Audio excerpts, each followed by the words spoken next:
சரி, உங்க அக்காவை பத்தி நான் எதுவுமே சொல்லல. வாங்க போலாம். எங்க போறது? போற இடத்துல நீ இருக்க மாட்டியா? என்ன இப்படி கேக்குறிய? பின்ன வேற எப்படி கேட்க சொல்ற?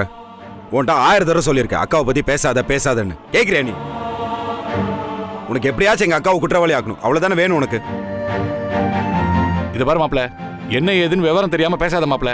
ஏங்க, எல்லா விவரமும் தெரிஞ்சுதான் பேசுறேன்.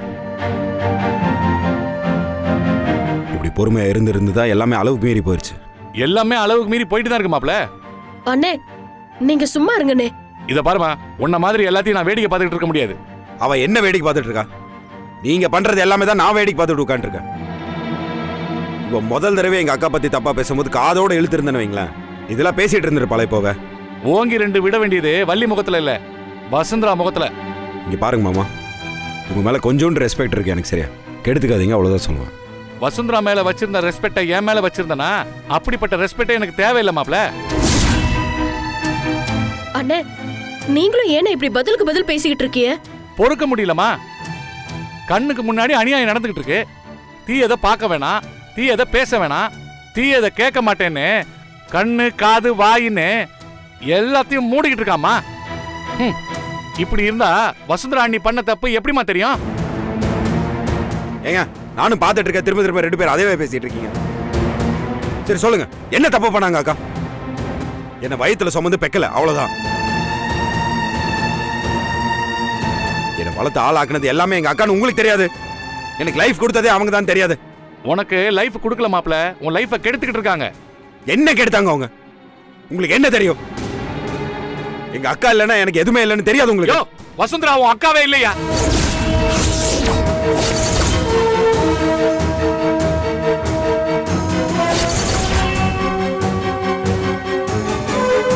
ஐயோ, என்னன்னு நீங்க எதை சொல்லாதியேன்னு சொன்னேனோ, எத்தனை நாள் அதை மூடி மறைச்சிட்டு இருந்த விஷயம், அதை இப்படி போட்டு உடைச்சிட்டீங்களே.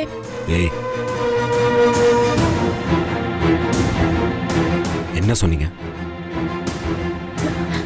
வேண்டாங்க, இதுக்கு மேல நீங்க எதுவும் தெரிஞ்சுக்க வேண்டாம். நீங்க வாங்க, நம்ம கார்ல போலாம். வாங்க. இல்ல, அமைதியாரு. விஷயம் இல்ல, மாமா பேச மாட்டாரு. ஏன் அப்படி சொன்னீங்கன்னு சொல்லுங்க.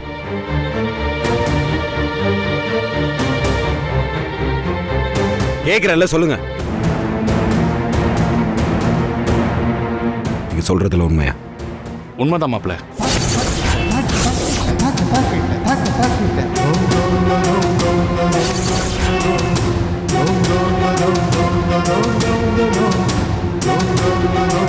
இது எப்படி பாசிபிள்?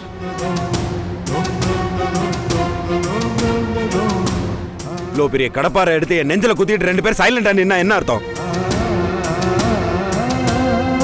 மாமா, எதுக்கு மாமா வசோக்கா என் அக்கா இல்லைன்னு சொன்னீங்க? அவங்க என் அக்கா இல்லைன்னா வேற யார் அவங்க?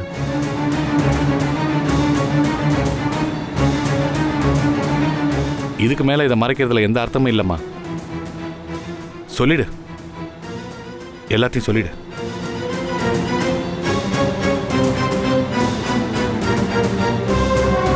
அண்ணன் சொன்னதெல்லாம் உண்மைதே. வசுந்தரா உங்க அக்கா இல்ல.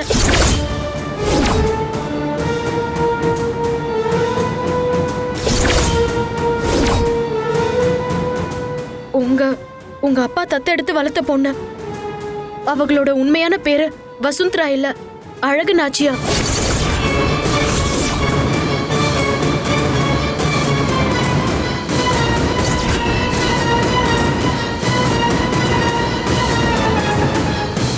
எதுக்கு எங்க அப்பா உங்களை தத்தெடுத்தாங்க? கேட்கிறேன்ல, சொல்லு. வருஷம் கோயில் திருவிழாவில் பரிவேட்டம் கட்டி பூஜை சடங்குகள் ஆரம்பிக்கிற மரியாதை பட்டம் உங்களுக்கு தானே கிடச்சிக்கிட்டு இருக்கு. ஆனால் எங்கள் வீட்டில் என் ஆத்தா விருமாயும் சரி, ஏன் என் தம்பி சிவனாண்டியும் சரி, என் சம்சாரம் அருளாயும் சரி, ஒரே ஒரு வருஷமாச்சும் அந்த மரியாதை பட்டம் எனக்கு கிடைச்சா நல்லா இருக்கும்னு ஆசைப்படுறாங்கண்ணே. டேய், அவங்க ஆசைப்படுறதுல எந்த தப்பும் இல்லடா. நியாயமான ஆசை தானே மாயாண்டி. இப்ப இந்த வருஷ திருவிழாவில் உனக்கு முதல் மரியாதை பரிவட்டம் கிடைக்கிற மாதிரி பண்ணிடுவோம். என்னப்பா, என்ன விஷயம்? ஒண்ணு இல்லண்ணே, சத்திவேல் ஐயாவும் வெற்றிவேல் ஐயாவும் உங்களை கையோட கூட்டிட்டு வர சொன்னாங்கண்ணே. எதுக்கு? அண்ணே, திருவிழால பரிவட்டம் கட்டுற விஷயமா உங்ககிட்ட சில வரமுறையை பத்தி பேசணுமா, அதனால தானே ஐயா உங்களை வர சொன்னாரு.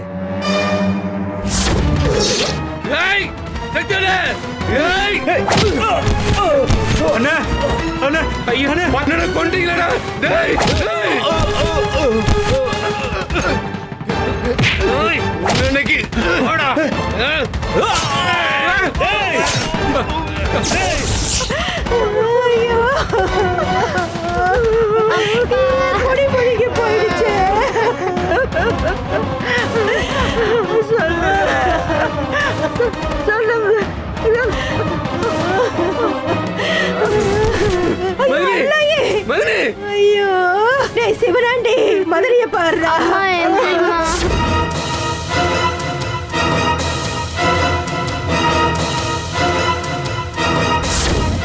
என் குடும்பத்தை சின்ன பின்னமாக்கின அந்த சக்திவேல் குடும்பத்துல ஒரு புல்லு பூண்டு கூட மிஞ்சாது. அவங்கள குடும்பத்தோட வேற இருக்காம விட மாட்டேன்.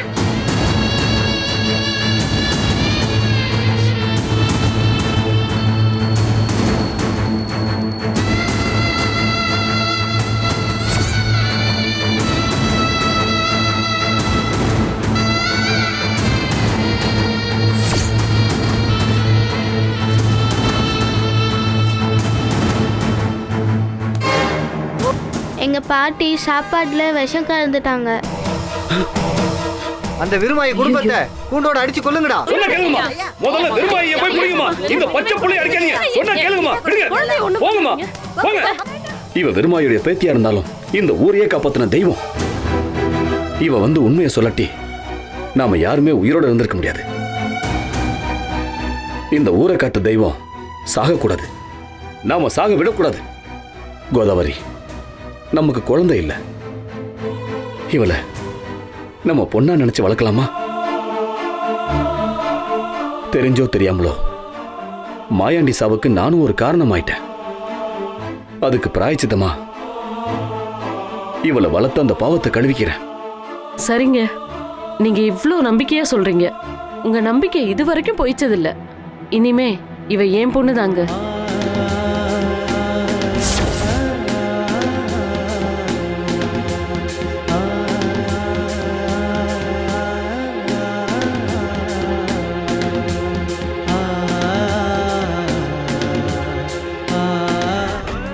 இந்த சம்பவம் எல்லாம் உங்களுக்கு தெரிஞ்சா நீங்க மனசொடைஞ்சு போயிருவீங்கன்னு எனக்கு தெரியும். அதனாலதான் இத்தனை நாளா உங்ககிட்ட சொல்லாம இருந்தேன். வள்ளிக்கு இந்த உண்மை எப்போ தெரியும் மாப்ள. வள்ளிக்கு எவ்வளோ பிரச்சனை வந்தாலும் நீ அப்செட் ஆயிடக்கூடாதுன்னு தான் அது உங்ககிட்ட சொல்லாம இருந்தது. என் வாழ்க்கையில் இப்படி ஒரு ரகசியம் இருக்குன்னு நான் எக்ஸ்பெக்ட் பண்ணவே இல்லை மாமா. அக்கா மேலே உயிரை வச்சிருந்தேன். அவங்க ஏன் உயிர் எடுக்க பிளான் பண்ணுவாங்கன்னு நான் நினைக்கவே இல்லை. நம்ம குலதெய்வ கோவிலுக்கு போயிருந்தப்போ அந்த பாட்டி சொன்னாங்க. அப்புறம் தாங்க எனக்கே எல்லா உண்மையும் தெரிய வந்துச்சு. நீங்க எனக்கு இந்த வன்முறை கதெல்லாம் தெரிஞ்சுக்க வேண்டாம்னு சொல்லி தூங்கிட்டீங்க. இல்லனா அன்னைக்கே உங்களுக்கு தெரிஞ்சிருக்கும். இதெல்லாம் உண்மைன்னு எனக்கு புரியுது. ஆனால் என்னதான் குடும்ப பகை இருந்தாலும் பசுவக்கா என்ன கொல்ல முயற்சி பண்ணாங்கிறத என்னால் நம்ப முடியல. மாப்ள, இதெல்லாம் அக்மாருக்கு உண்மை மாப்ள. இதுல உனக்கு எந்த டவுட்டுமே வேண்டாம். என்னங்க, இத கொஞ்சம் பாருங்களேன். நான் விசுவாசமா இருக்கிற சக்தி வேலையா குடும்பத்துல மூத்த பொண்ணு வசுந்தரா அவரோட பொண்ணே இல்லை. அவரோட பங்காளி மாயாண்டியோட பொண்ணு. மாயாண்டியோட சாவுக்கு சக்தி வேலையா தான் காரணம்னு தப்பா புரிஞ்சுக்கிட்டு அவர் குடும்பத்தையே பழி வாங்க துடிச்சுக்கிட்டு இருக்காங்க. அவங்களால எந்த நேரமும் கார்த்திக் தம்பி உயிருக்கு ஆபத்து இருக்கு. இத பாருங்க. இது உங்க வீட்ல இருந்து எனக்கு கிடைச்ச ஆதாரம். அழகு நாச்சியாருங்கிற குழந்தைய உங்க அப்பா தத்தெடுத்ததுக்கான ஆதாரம்.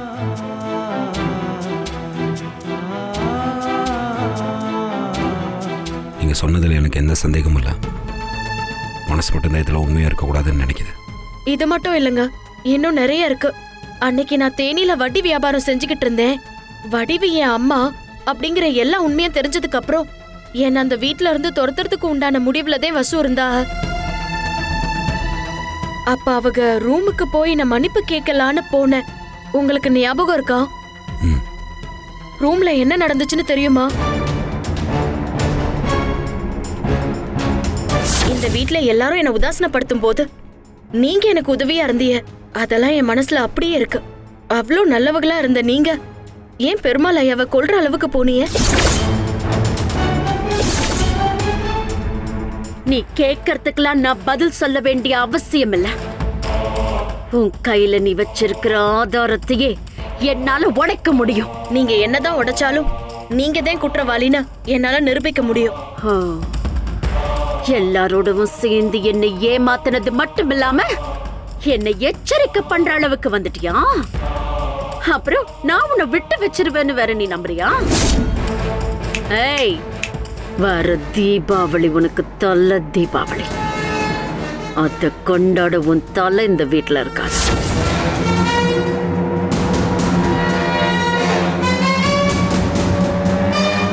இப்படி ஒன்று நடந்துச்சா? இது மாதிரி இன்னும் நிறைய இருக்கு மாப்ள. உன்னை அவங்க கிட்ட இருந்து காப்பாத்துறதுக்காக அவங்கள மனநிலை சரியில்லாத ஹாஸ்பிட்டலுக்கு வள்ளி அனுப்பி வச்சா. இல்லாட்டி உங்க 2 பேரையும் அவங்க என்னைக்கே கொண்டிருப்பாங்க. நானும் பல தடவை வள்ளி கிட்ட இந்த விஷயத்தை மாப்பிள்ளை கிட்ட சொல்லுன்னு எவ்வளவு சொல்லியிருக்கேன். அப்பெல்லாம் வள்ளி சொல்லவே இல்லை.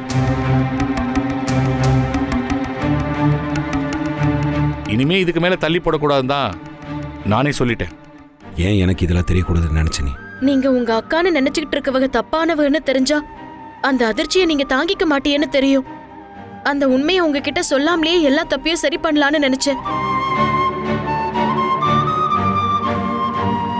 நீங்க எந்த தப்பும் பண்ணல, எந்த பாவமும் பண்ணல.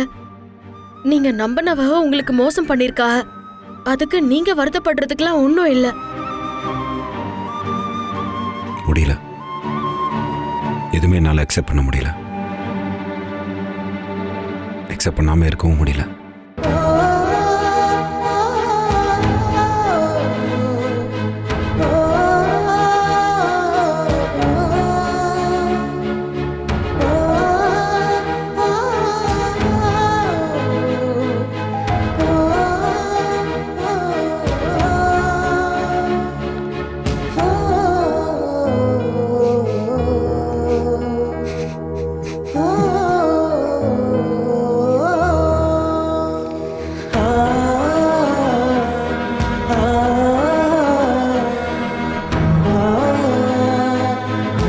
என்னங்க? வண்டியை பழைய விட்டு கூட சொல்லு. எல்லா உண்மையும் தான் உனக்கு தெரிஞ்சிருச்சே மாப்ள. மறுபடியும் அங்க எதுக்கு? சாருட்ட பேசணுமா?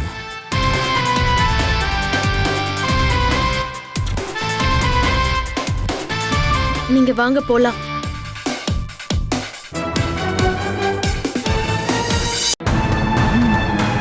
என்ன செய்யணும்னு மட்டும் சொல்லுங்க.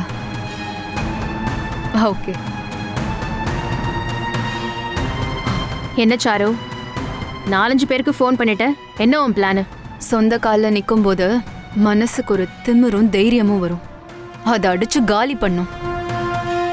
அப்படி செஞ்சுட்டா தரையோட தரையா கிடப்பாங்க. தரையில கிடந்தா அவங்க நம்ம உயரத்துக்கு எந்திரிச்சு நிக்க முடியாதுன்னு நினைக்கிறியா?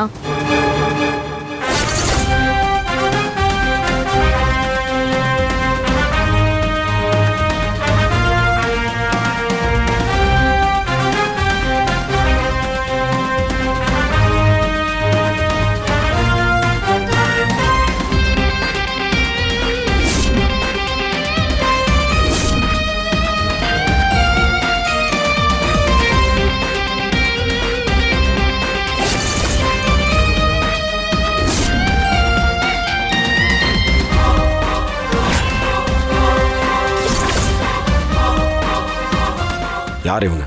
கெஸ்டா? பேசி அமுச்சு விடு. உங்ககிட்ட பேசணும். அது கெஸ்ட் எல்லாம் இல்லைங்க, வேஸ்ட். என்ன அப்படி பாக்குறிய?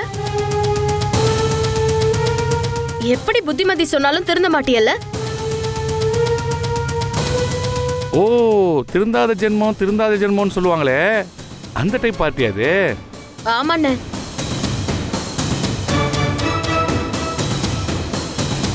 என்ன சாரு, எங்களை பார்த்த உடனே கை காலெல்லாம் தைப்படிக்குது. இன்னும் என் வீட்டுக்காரர் பேசவே ஆரம்பிக்கலையே. பேச வேற ஆரம்பிச்சா என்ன பண்ணுவ? யாருக்கும் எதுக்கும் நாங்க பயப்படணுங்கிற அவசியம் இல்ல. இது யாரு? யார் இந்த வேஸ்ட்னு கேட்டியல்ல? உங்க மாஜி அக்காவோட ரியல் தங்கச்சி. நாச்சியார் குடும்ப வாரிசுல மிச்சம் மீதி இருக்கிறதுல அதுல இதுவும் ஒண்ணு. நாச்சியார் வம்சத்தை பத்தி உனக்கு என்னடி தெரியும்? என் புருஷனுக்கு கொல தெய்வமே அழகு நாச்சியாதான். உன்னை விட எனக்கு அதிகமாவே தெரியும். என் கழுத்துல கத்திய வச்சு மிரட்டின, என்ன ரூம்குள்ள வச்சு பூட்டின, அதெல்லாம் போதாதா? எதுக்கு இப்படி மறுபடியும் எல்லாரும் சேர்ந்து வந்து பிரச்சனை பண்ணிட்டு இருக்கீங்க? என்னங்க, நீங்க அப்ப ரூம் கதவை திறந்து விட சொல்லும்போது திறந்து விடுறதுக்கு ஒரு ஆள் வரும்னு சொன்னேன்ல, அது இந்த சாமுண்டிதே.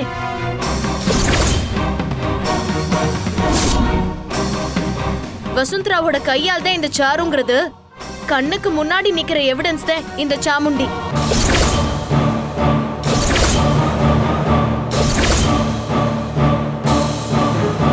இங்க பாரு, உங்க அக்கா இது வரைக்கும் என்ன ஒரு சின்ன குழந்தை மாதிரி ஏமாத்திட்டே இருந்திருக்காங்க. இனிமேல் உங்க அக்கா என்ன மட்டும் இல்ல, உலகத்துல எந்த குழந்தையும் ஏமாற்ற முடியாது. இதுக்கு மேல ஏமாறதுக்கு உன்கிட்ட என்ன இருக்கு? தன்மானம் இருக்கு, தன்னம்பிக்கை இருக்கு, சுய கௌரவம் இருக்கு, எத்தனையோ இருக்கு. அதெல்லாம் வச்சுக்கிட்டு என்ன பண்ண போற? வாழ போறேன்டே, நிம்மதியா வாழ போறேன், சந்தோஷமா வாழ போறேன். கையில கால் காசு இல்லைன்னாலும் புருஷனுக்கும் பொண்டாட்டிக்கும் பேச்சுல ஒன்னும் குறைச்சல் இல்ல. இரு, என்கிட்ட இருந்து கம்பெனி எழுதி வாங்கிட்டா நீ ஜெயிச்ச மாதிரி நான் தோத்த மாதிரி அர்த்தமாயிடுச்சு. நீ சொன்னாலும் சொல்லாட்டியும் நாங்க ஜெயிச்சவங்க தான், நீங்க தோத்தவங்க தான். ஒரு விஷயம் தெரியுமா உனக்கு? தங்க மாளிகையில் படுத்து தூக்க வராதவனு இருக்கா, பிளாட்ஃபார்மில் படுத்து நிம்மதியாக தூங்குறவனு இருக்கான். என் கம்பெனிக்கு தானே நீங்கள் ஆசைப்பட்டீங்க, வச்சுக்கோங்க. என்னால் அந்த மாதிரி எத்தனை கம்பெனி வேணால் உருவாக்க முடியும்.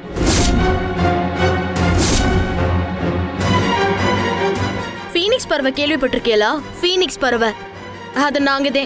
அப்படியா? நான் உங்களை லவ் பேர்ட்ஸ்ல நினைச்சிட்டு இருக்கேன். அது நாங்கதே. அப்ப இலவு காத்த கிளின்னு சொல்லுவாங்களே, அந்த ரெண்டும் இதுங்களா?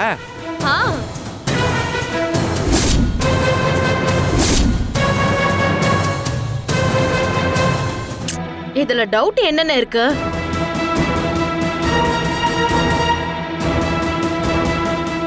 இங்க பாரு சாமுண்டி, நான் சொல்ல வேண்டியது சொல்லிட்டேன், நீ பண்ண வேண்டியது பண்ணிக்க. புரியுதா? உங்க அக்கா ஒருத்தி ஹாஸ்பிட்டலில் இருப்பா தெரியுமா? அவகிட்ட போய் சொல்லிடு, அவள் அடுத்த தடவை என்னை பார்க்கும்போது அண்ணாந்து தான் பார்க்கணும். நான் அந்தளவுக்கு வளர்ந்துருப்பேன், விஸ்வரூபா எடுத்திருப்பேன்.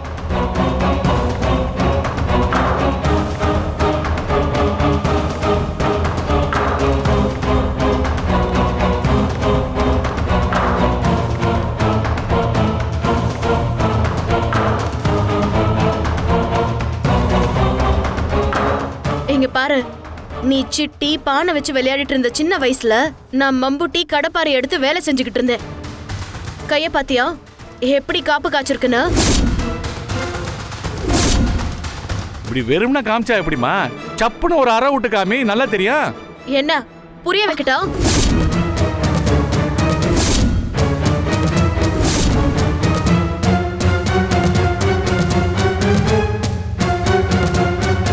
அந்த பயம் இருக்கட்டும். சும்மா என்ன காலி பண்ண நினைக்கிறது, காலை உடைக்க நினைக்கிறதுன்னு, உன் உயரத்துக்கு வளர விடாம பண்ணிடுவேன்னு பேசுறதுன்னு, அப்படி இப்படின்னு ஏதாவது பிளான் போட்டேன்னு வைய, கொல்ல மாட்டேன். ரெண்டு பேரையும் ஜோடியா குழி தோண்டி உசுரோட புதைச்சிருவேன். அதுக்கு மேலேயும் உன் நெஞ்சில துணிவு இருந்துச்சுன்னா வா, நாம மோதி பாப்போம். நான் ஒத்தையா வரேன், நீ வாளுக பூராத்தையும் கூட்டிட்டு வா, மோதி பாப்போம். சபாஷ், அப்படி போடவில்லை.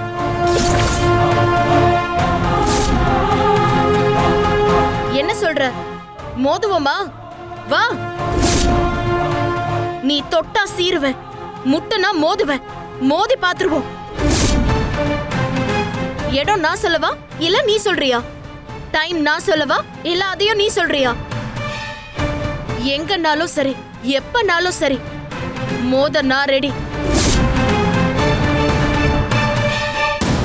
நான் வள்ளி, சகலகலா வள்ளி.